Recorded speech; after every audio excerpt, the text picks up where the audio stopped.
So I've been helping people move to the Tampa area for the past 5 years, from across the state, from across the country, from across the world.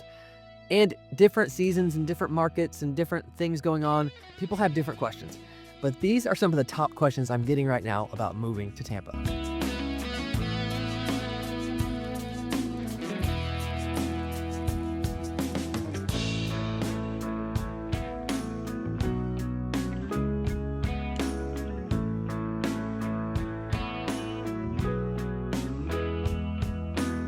Okay, we've got 7 questions to go through today, and we're going to start with flooding, and specifically, can I avoid flooding? I love this question because of my own personal story of having a house that's flooded a few times. It's a nightmare, but flooding is very, very avoidable. So people often say, I don't want to be in a flood zone. Technically, the whole state of Florida is in a flood zone. That would be flood zone X. Now, flood zone X doesn't flood. Yeah, when there's a giant storm, there's going to be a couple flood zone X houses that flood that are neighboring other more extreme zones or have a big river nearby or something like that. And of course, that's what makes the news is flood zone X house flooded, and it's like 4 of them when there's another thousands of houses that flooded in AE. So, and just to break down the flood zones real quick. So you have flood zone X, you have flood zone X500, which is still zone X, and most mortgage companies don't require flood insurance. But sometimes if you have Citizens insurance as your primary coverage on a house in flood zone X500, Citizens might require you to have flood insurance. Super annoying. Next would be flood zone AE. AE is just, it's bad. or it was really bad during Helene, that's for sure. I mean, I lived in flood zone AE for years and had no issues. And then all of a sudden I start trying to sell that house and I have all these issues. But I also have family and friends that live in AE and have never had problems. But flood zone AE is typically below 15 feet above sea level. Then after that, you have VE, which is like on the coast. So those are kind of the 4 main tiers of the flood zones here in the Tampa area and across the state of Florida. And let's say, for example, you want to buy a house in flood zone X. And just for the sake of simplicity, let's say there's 1,000 houses available that fit your criteria. Probably 100 of those out of 1,000, so about 10% are going to be flood zone AE. Most of them are obviously going to be flood zone X or X500. So it's very easy to avoid flooding. Even being close to the beach, like we've talked about in previous videos, certain spots in Largo and Clearwater where you have big parts of the county that are very high. They have bluffs at the end of their name, Harbor Bluffs and Bel Air Bluffs, and then there's parts of Clearwater like where it hits the coast, where it hits the intercoastal, where they call it a bluff because it really is a big drop off into the water. So in general, flooding and flood insurance is pretty easy to avoid. Now, there are other scenarios where maybe you're not in a flood zone, but you want flood insurance. Now, that is not only valuable for a storm, that could be valuable for a drainage issue. I had a problem on my patio, like back around my pool, where the water pooled against my house. And I called my insurance company and they're like, no, that would be flood insurance. And they warned me, don't file a claim. Because a lot of these carriers, if you file a claim and it gets denied, it like builds up this score against you. And the better carriers won't cover you if you have a certain amount of those over a certain period. So they're like, please don't file a claim. Like you would probably get dropped. And Monarch Insurance is who covers this house. All right, next question that's super common. Honestly, for years, I love this question. Can I even get insurance? That's such a funny question. I've probably been asked that 50 times. And yes, obviously you can get insurance. Now, sometimes the issue is it's more than you expected it to be. So clients that just bought a house in Palm Harbor, $500,000 house, insurance quotes were a big range, $3,500 all the way up to $6,000. They went for the $3,500 one, and they're not in a flood zone. They're not really in a high risk zone. So they felt very good about choosing that coverage because of all those pieces. And I know I've talked about it again and again. There are very obvious factors that determine how much your insurance is going to cost. One of the surprising ones lately to me, though, has been what zip code you're in. So in Palm Harbor specifically, we had a few clients that fell in a zip code that also had some flooding. And the zip codes are kind of big in that town, and it's an unincorporated part of the county. So the zip code got raised, all the premiums got raised in one zip code, even if they weren't in a flood zone. So that was kind of a unique dynamic. The risk assessment happens differently based on how big the area is, how much of it was affected by flooding, all those kind of factors. But all that's pretty easy to understand once we start talking and kind of sorting through all those details. Another thing that always comes up with insurance is just insurance carriers that have left over the years. And a lot of big carriers like State Farm stopped covering homes in the area. And a lot of those bigger ones, they just weren't really built for the kind of unpredictability of Florida. We have a lot of smaller carriers here that can navigate it a little easier. So you're typically going through a broker. You're not going through whoever has your car insurance and getting homeowners insurance there as well. You're typically going through a broker. You're looking at all these kind of carriers, kind of independent carriers, and you're going with one of them. All right, next question. Is the market going to crash? Now, of course, I don't know this with certainty. Foreclosure numbers are up, which we'll talk about. Inventory's up, prices have gone down a little bit. Like, all those are factors. Now, what does it mean for the market to crash? We would need a lot more inventory. We have this weird thing happening in the real estate market right now called the lock-in effect. And we talked about this in one of our recent live streams. People that have low interest rates don't want to leave. They don't want to go take on a bigger interest rate. People that have their houses paid off don't want to leave because they can't get quite as much for their house as they thought they could. And so we kind of have this thing that's happening where people are staying in their houses a lot longer than typical. But we also had this weird flash. 2021 was such a weird flash in the real estate market when rates hit such a low. Prices were still not as high as they are now. Prices went up through that year and into 2022, and then the rates went up in 2022, and we've kind of been at this weird posture since then. Now, since Q4 of 2022, when rates hit that high, prices are right now about what they were then. So prices continued to go up after that and came back down to that kind of norm, what seems like the last norm we had. But inventory levels are still really low. We have about 4.5 months of inventory in the Tampa market. That means it's shifting to a pretty balanced feel. And I know this specifically from working with a lot of buyers right now. Buyers feel like they can get a decent deal. Sellers are feeling like they have to sacrifice more than they wanted to.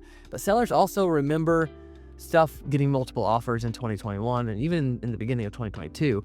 And obviously we're just not in that kind of market anymore.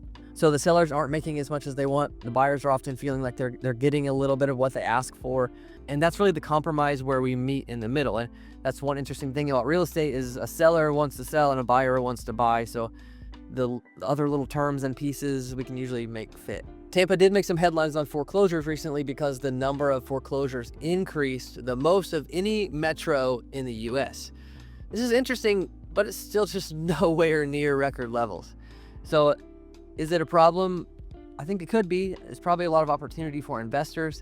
That's typically how my clients see it, but it could be a problem. Now, a lot of that is linked to the economy, linked to people's pay, linked to people's, employment. So there's a lot of moving pieces in there that I'm obviously not an expert in.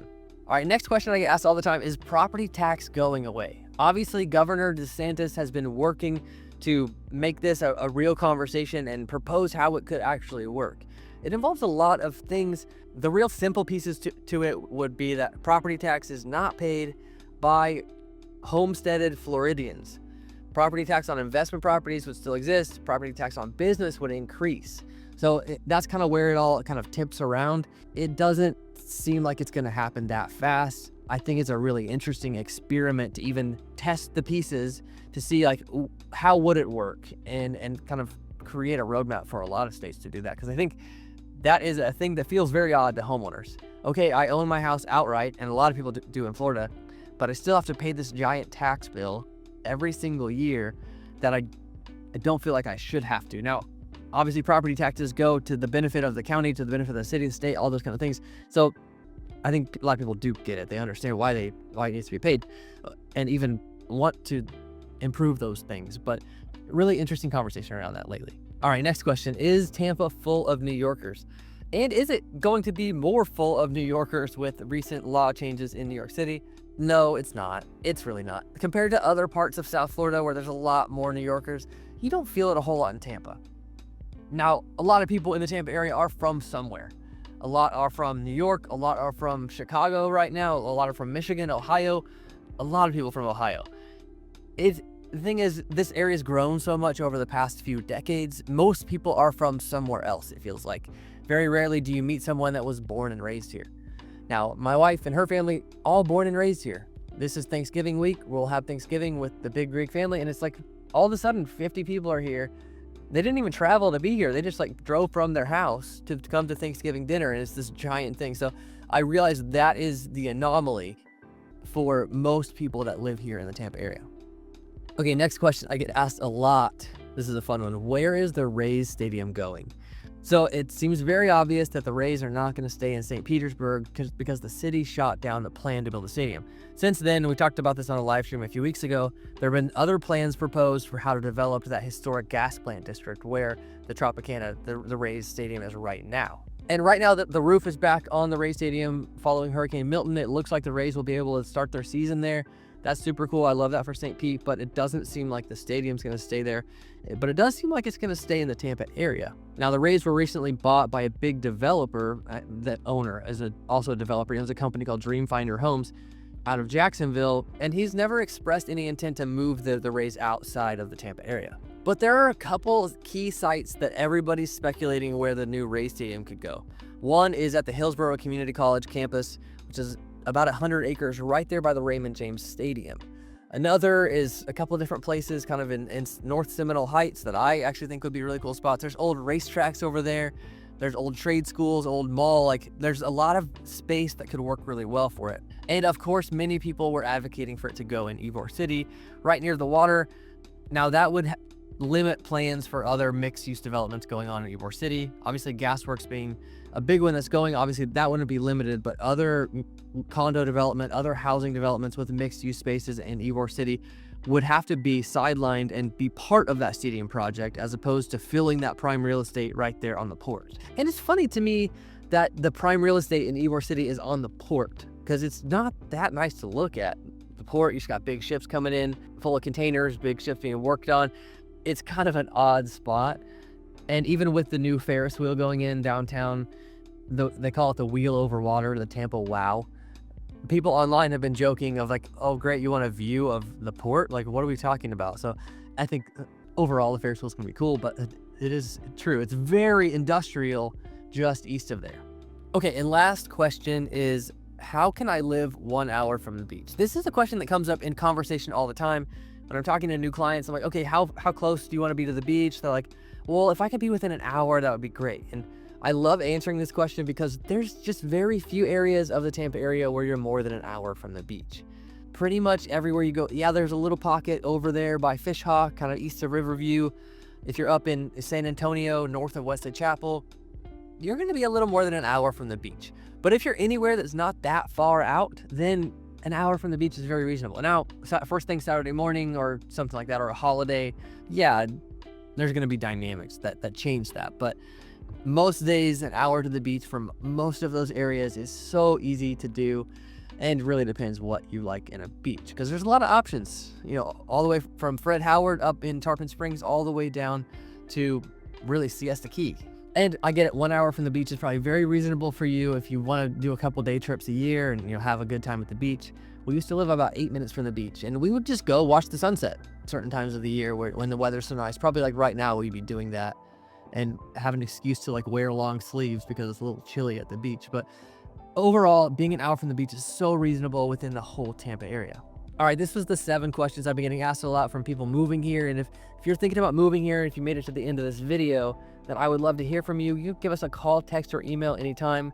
We are a real estate team here in the Tampa area. We'd love a chance to earn your business. Once you reach out, we typically set up a Zoom call or phone call and just process your situation and see how we can best help. Thanks for coming by.